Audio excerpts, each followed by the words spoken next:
Bismillahirrahmanirrahim. Assalamualaikum warahmatullahi wabarakatuh. Alhamdulillahilladzi ja'alana minal mu'minina muslimina muhsinin bi'idnih walladzi anzala sakinata fi qulubil mu'minina liyazdadu imanan ma'a imanihim wa nahmadullaha ala ma a'ta lana minan ni'am wa ma hadana minar rasyad wa sholli wa sallim wa barik ala rasulihi al-mustafa alladzi ustufiya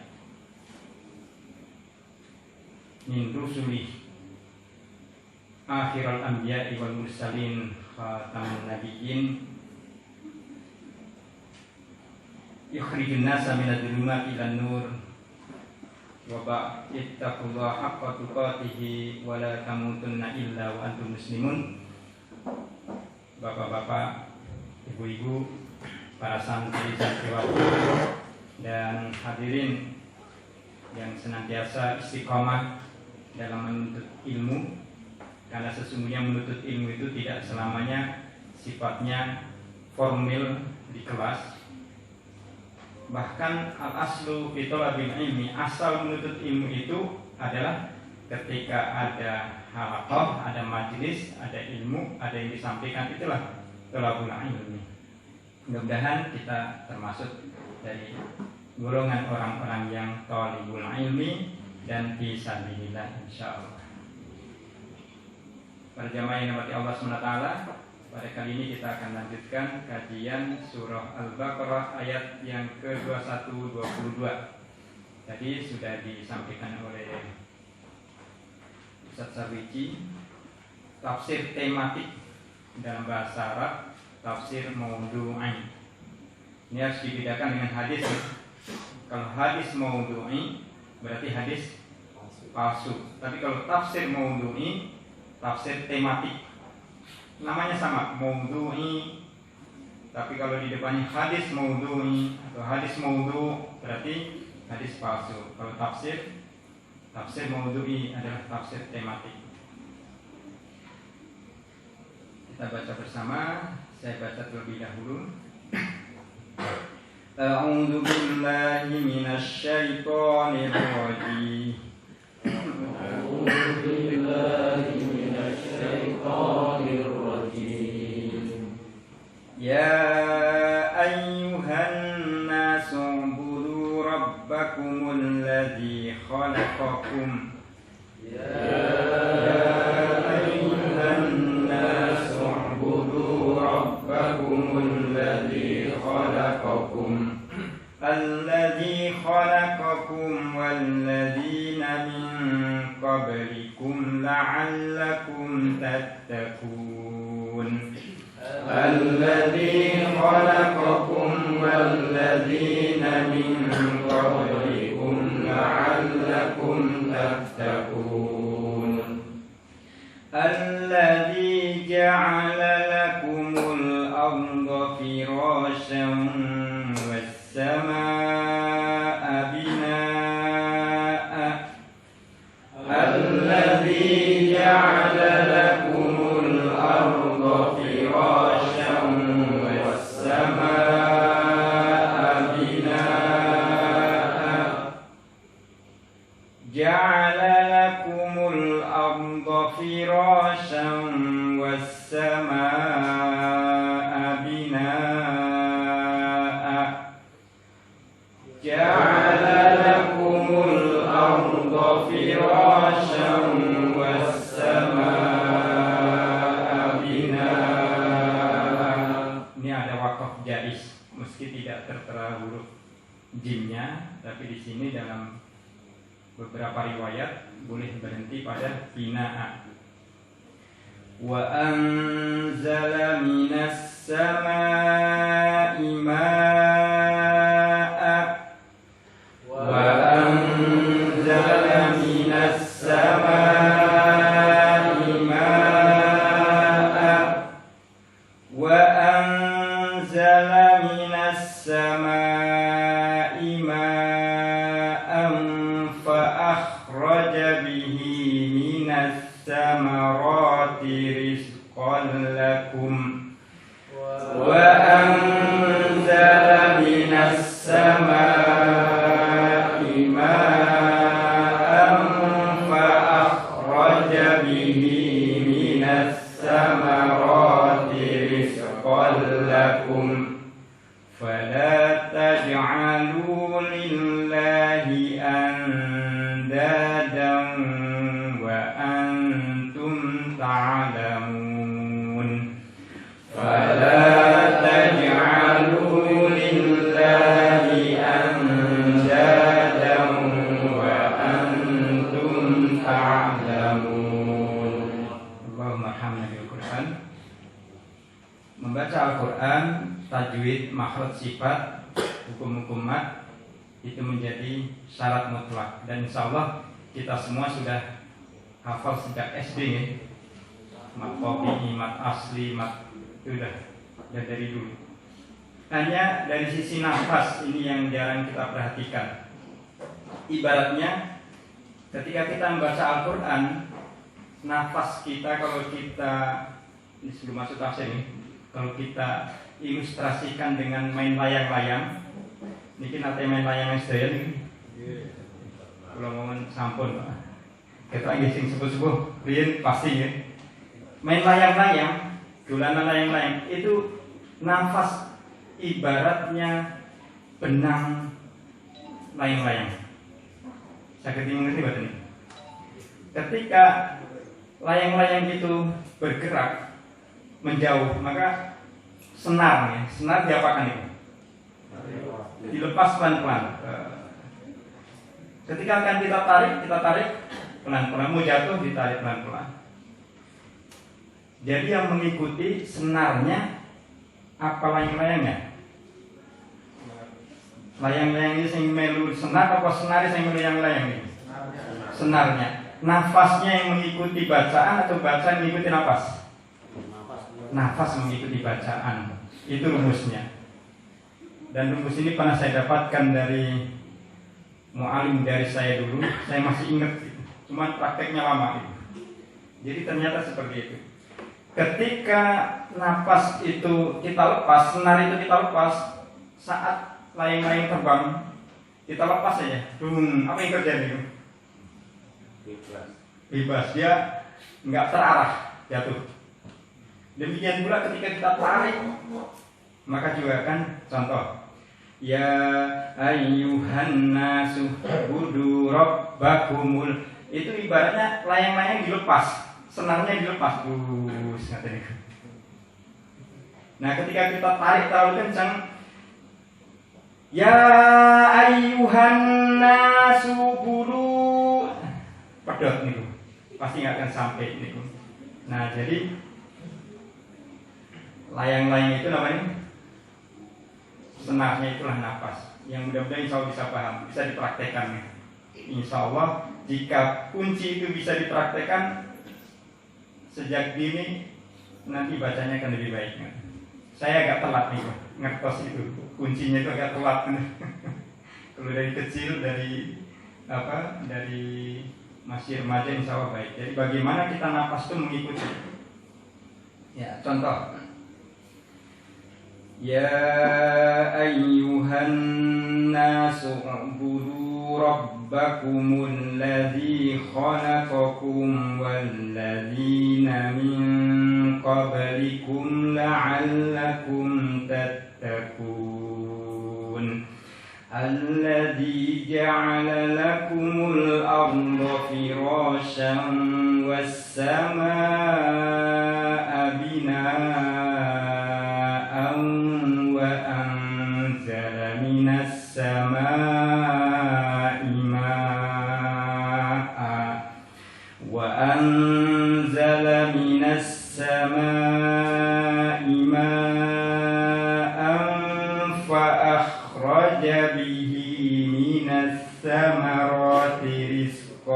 lakum fala taj'alu lillahi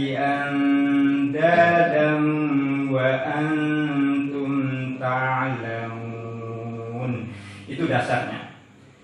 Kalau kita dengar yang mungkin untuk belajar dasar itu Syekh Abdul Basit atau Syekh Husairi, Pak Santriwati ini. Kalau mau belajar dasar, pelajari siapa? Syekh Abdul Basit atau Syekh Husairi. Jangan menjawabnya. Jangan menjawabnya. Kalau menjawabnya terlalu ya. Baik.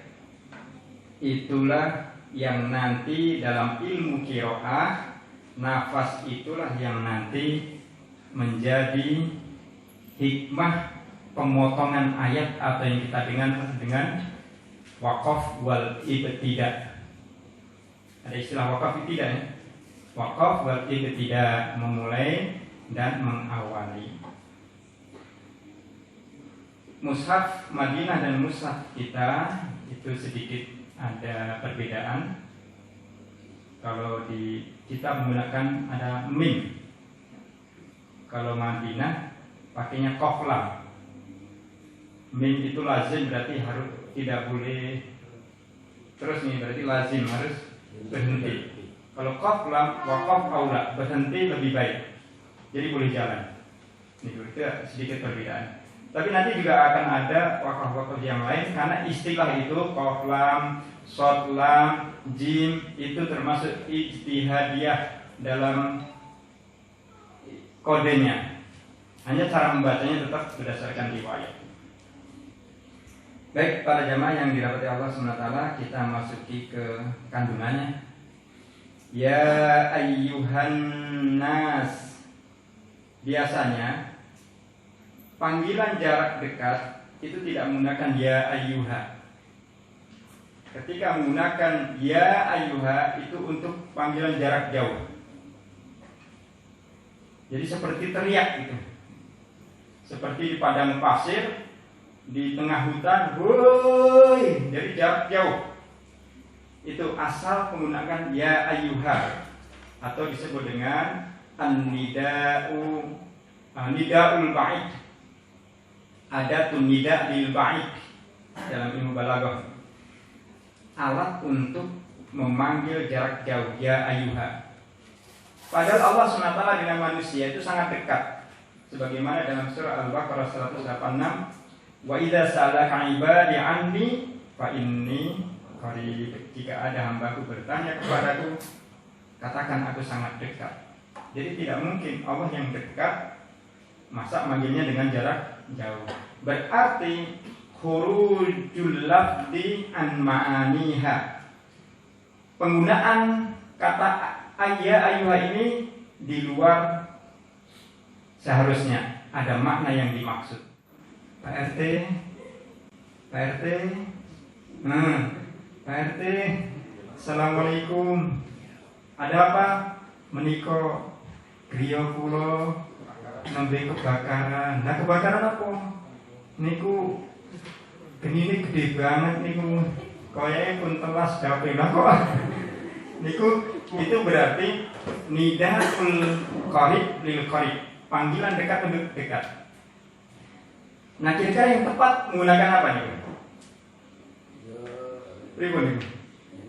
Langsung gedor-gedor. Pak RT, kebakaran. Padahal dekat nih. Gitu? Nah, berarti ada pesan yang sangat penting, yaitu kebakaran, sangat darurat. Nah, demikian pula ini penggunaan panggilan jarak jauh digunakan untuk memanggil manusia yang sangat dekat dengan Allah. Berarti ada pesan yang sangat penting. Apa pesan pentingnya ini? Beribadahlah. Perintah pertama kepada manusia adalah ibadah. U'budu, beribadahlah. Padahal manusia belum punya pengetahuan tentang bagaimana cara beribadah. Bagaimana cara mengekspresikan ibadah kepada siapa juga belum disebutkan di sini. Perintahnya langsung u'budu, ibadahlah. Kemudian disebutkan di sini, sembahlah Tuhan kalian. Kalau secara pakai bahasa normal harusnya, wahai manusia, sembahlah aku, kan gitu nih. Ini kan firman Allah. Wahai manusia, sembahlah aku. Kenapa Allah Subhanahu wa taala di sini tidak menggunakan wahai manusia, sembahlah aku, tapi sembahlah Tuhan kalian. Ayat ini mengajak berpikir kita, karena yang dipanggil bukan muslim saja tetapi seluruhnya. Wahai manusia, sembahlah Tuhan kalian. Berarti bebas, semua Tuhan yang dianggap Tuhan dipersilahkan untuk disembah. Awalnya seperti itu. Silahkan sembah Tuhan kalian.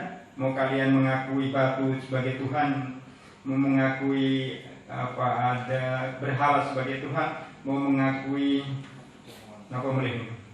pohonan sebagai Tuhan. Sembahlah Tuhan kalian. Tapi ada syarat lagi. Tuhan yang pernah menciptakan kalian.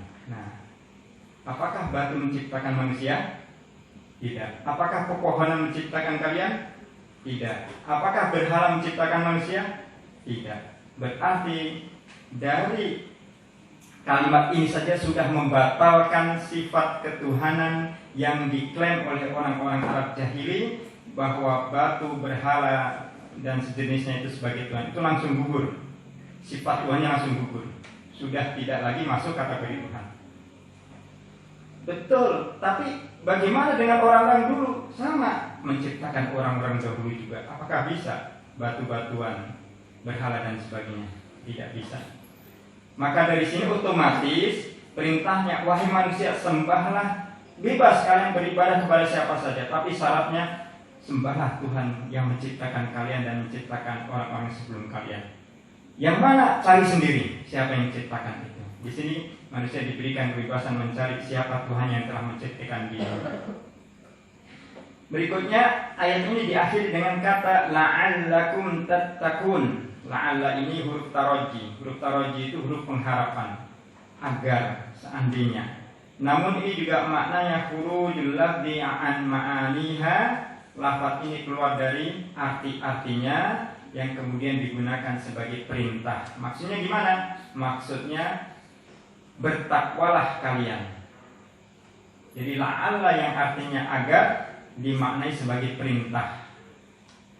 Nah, dengan begitu ayat pertama jika kita pahami secara tafsir, wahai manusia, darurat, penting banget ini.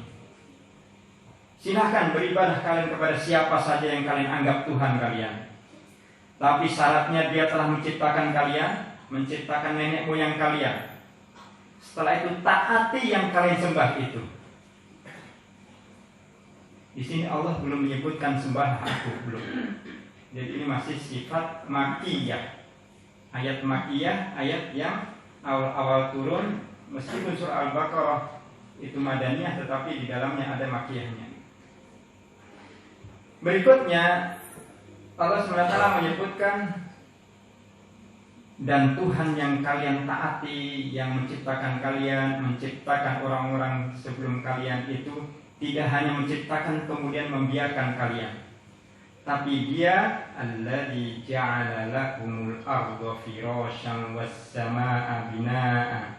Dia telah menjadikan bumi sebagai hamparan, langit sebagai atap untuk kalian, itu manusia.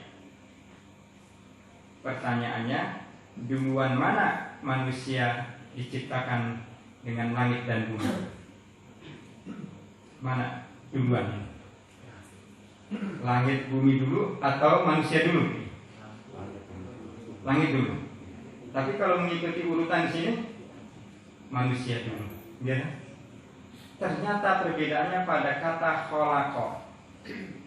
Setiap ada kata khalaqa berarti menciptakan sesuatu dari yang tidak ada. Itu khalaqa.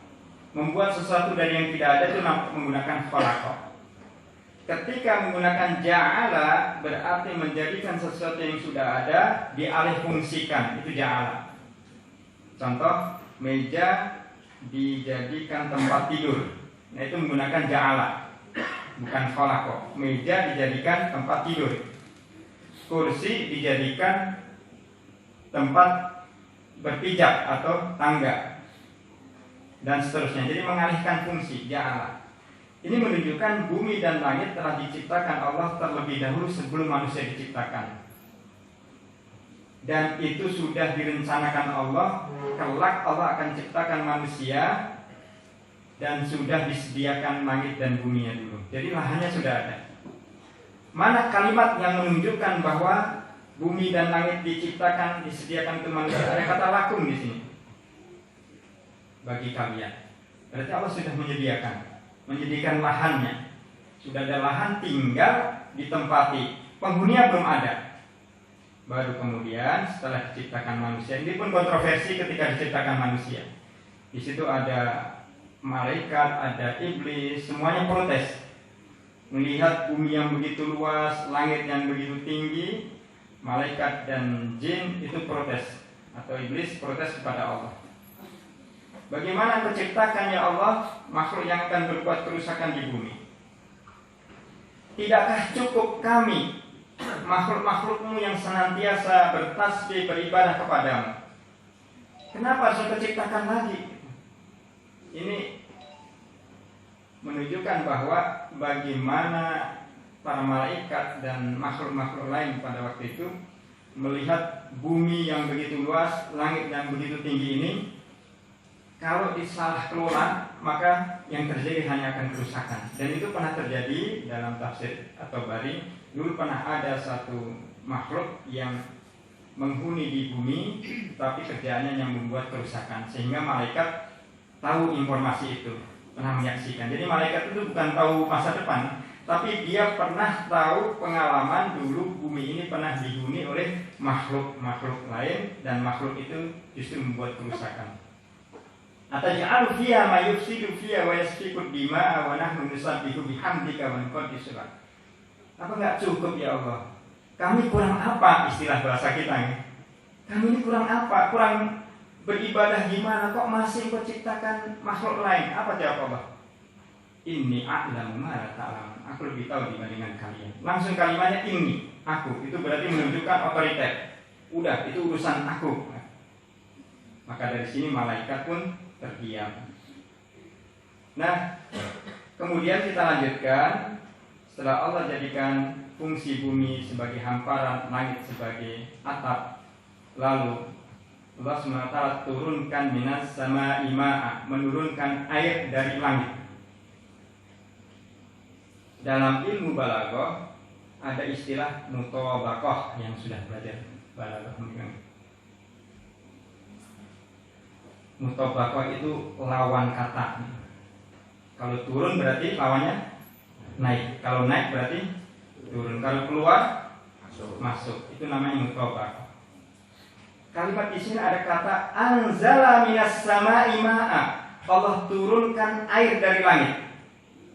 Berarti ada naiknya. Kapan naiknya? Kan ini kan Allah turunkan, anzala. Allah turunkan, berarti sebelumnya ada naik. Setelah diteliti melalui ilmu pengetahuan nalar-nalar manusia yang terus mengadakan riset, ternyata air laut naik menjadi uap ke atas, menggumpal sehingga baru kemudian turun lagi menjadi air. Nah, inilah dalam uslubul lughah atau gaya bahasa Al-Qur'an. Anzala berarti ada apa? Ada naiknya karena turun. Ayat ini, penggalan ayat ini bisa kita pahami bagaimana Allah menaikkan air yang berasal dari lautan itu ke atas, kemudian Allah turunkan lagi. Di sini tidak disebutkan air hujan, cukup air saja. Berikutnya, fa akhraja bihi minas samarati rizqan lakum. Lagi-lagi akhraja, mutabaqah. Keluar berarti sebelumnya masuk.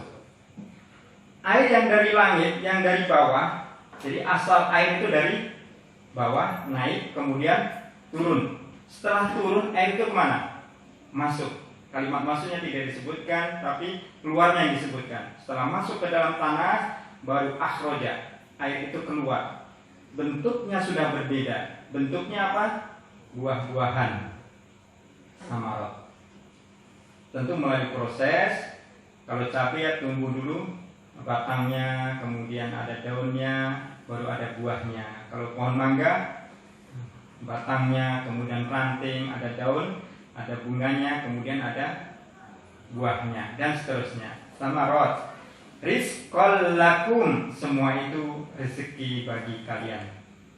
Uniknya di sini, kalau para jamaah yang dimati Allah SWT, kita perhatikan betul. Sekarang rezeki yang kita makan, rezeki yang kita pakai, rezeki yang kita gunakan, semua ternyata berasal dari tanah, dari bawah. Coba kita cari mana yang dari atas. Monggo dicari bareng-bareng. Ini kajiannya mikir nih. Apa rezeki yang dari langit, yang langsung tidak berasal dari bawah? Ayo, kenapa? Mana wasalwa? Dari bawah gitu. Mana itu sejenis buah, ini madu, sejenis tin tapi manis seperti madu. Salwa itu burung puyuh. Kenapa boleh? Yang tidak dari bawah. Monggo kita cari, kita buktikan kebenaran ayat ini bahwa rezeki itu selalu dari bawah. Ada? Sing ngertos, monggo saged konsul.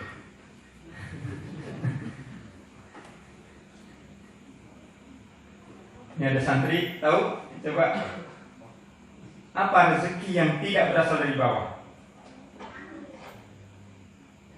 Hujan jelas tadi, hujan dari lautan. Nggak ada ternyata. Kita paksa juga nggak akan keluar gitu. Nopo nggak ada gitu. Burung itu dari mana? Makannya dari mana? Makannya itu dari bawah juga. Coba burung jangan boleh makan dari bawah. Serangga juga sama. Coba makannya dari yang bukan ada kaitannya dengan bawah gitu. Ternyata semua dari bawah.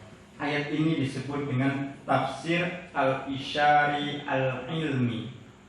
Tafsir yang di dalamnya mengandung konten-konten ilmiah, ngajak berpikir. Dan sayangnya yang mau berpikir ini lebih dulu mereka orang-orang barat gitu. Mereka lebih dulu mencerna ayat-ayat Al-Quran dengan alat-alat yang sebenarnya sudah kita pelajari di pesantren. Alatnya balaghah, usulul Quran, ma'ani, badi, bayan. Tambahkan kalau mantik, usul, qawaid fiqhiyah, dan seterusnya. Sederhana ilmunya, tapi dikembangkan oleh mereka. Contoh di sini tadi ada istilah mutabaqah. Ini saya sudah tahu sejak di pondok, tapi belum nyambung-nyambung nih. Mutabaqah itu lawan kata. Oh, di sini ada anzala, itu berarti ada naik gitu. Oh, ternyata oleh mereka yang mengadakan penelitian ditemukanlah dari situ. Tanpa ada clue-clue seperti ini tidak akan ditemukan temuan-temuan ilmiah itu. Maka dari sini Allah Subhanahu wa taala betul-betul memberikan rahmat dari Allah, rahmat dari bumi semuanya untuk manusia. Semua rezeki dari bawah, dari tanah. Dan yang paling penting adalah dari sini kalimat ini, ma'a, air. Dan kami jadikan dengan air segala sesuatu hidup. Pada ayat yang lain, akhirnya lupa saya. Berikutnya penutup ayat ini, fala taj'alu lillahi andadan wa antum ta'lamun. Maka janganlah kalian buat tandingan bagi Allah dengan kalian menganggap sesuatu ada yang menandingi Allah Subhanahu wa taala. Atau janganlah kalian berbuat syirik. Wa antum ta'lamun. Wawunya disebut dengan wawu haliyah, keadaan. Dan kalian dalam keadaan berilmu. Ada 3 ta'lamun ini. Yang pertama, orang yang sudah akil balik, dewasa. Yang kedua, orangnya tidak gila. Yang ketiga, orangnya tidak pikun. Inilah disebut ta'lamun. Jadi sudah akil balik, kemudian tidak gila dan tidak pikun. Ketika seseorang belum akil balik, maka dia tidak berdosa melakukan maksiat. Bahkan dia menyembah berhala pun dia tidak berdosa karena dia tidak tahu. Ketika dia orang gila, mau dia nggak sholat 40 tahun juga dosa tidak? Tidak. Mau dia jungkir balik nggak berdosa, karena dia tidak termasuk ta'lamun. Ketika seseorang pikun sampai lupa sudah makan atau belum seharian, padahal makan terus. Sholat juga, pokoknya sudah benar-benar lupa semuanya, maka mereka tidak masuk kategori ta'lamun. Oleh sebab itu, satu, dewasa, kedua, tidak gila, ketiga adalah orang yang tidak pikun, ketiga golongan tadi wajib beribadah menyembah Tuhan yang telah menciptakan mereka dan memberikan rezeki mereka. Lalu ayat ini kita simpulkan dengan hadis Nabi SAW, bagaimana tata cara menyembah Tuhan yang menciptakan kita itu. Rasul SAW bersabda, "Shollu kama ra'aitumuni usolli." Sholatlah kalian sebagaimana yang kalian lihat bagaimana aku sholat. Nah, dengan demikian sholat, beribadah, hukumnya wajib dan harus sesuai dengan apa yang Rasul SAW ajarkan. Kalau sholat subuh ya harus 2, nggak boleh 3, meskipun lagi semangat. Sholat asar juga harus 4, kalau bukan dalam keadaan tertentu kosor, maka harus 4, nggak boleh dikurangi, nggak boleh dilebihkan. Sholat maghrib meskipun dalam keadaan jamak dengan isya di kosor, tetap dia harus 3. Jadi tidak bisa dikurang dan ditambahkan. Harus kama ra'aitumuni usolli. Dari sinilah maka ayat Al-Quran tanpa ada hadis kita sulit untuk merealisasikan tuntunan-tuntunan yang terkandung di dalam wahyu Allah Subhanahu wa ta'ala. Alhamdulillahirrahmanirrahim. Mari kita akhiri kajian tafsir ini dengan bacaan doa kafaratul majlis. Subhanakallahumma wa bihamdik, asyhadu an la ilaha illa anta, astaghfiruka wa atubu ilaik. Wa ridho wal inayah, nasrun minallahi wa rahmatun qarib. Barakallahu fikum. Assalamualaikum warahmatullahi wabarakatuh.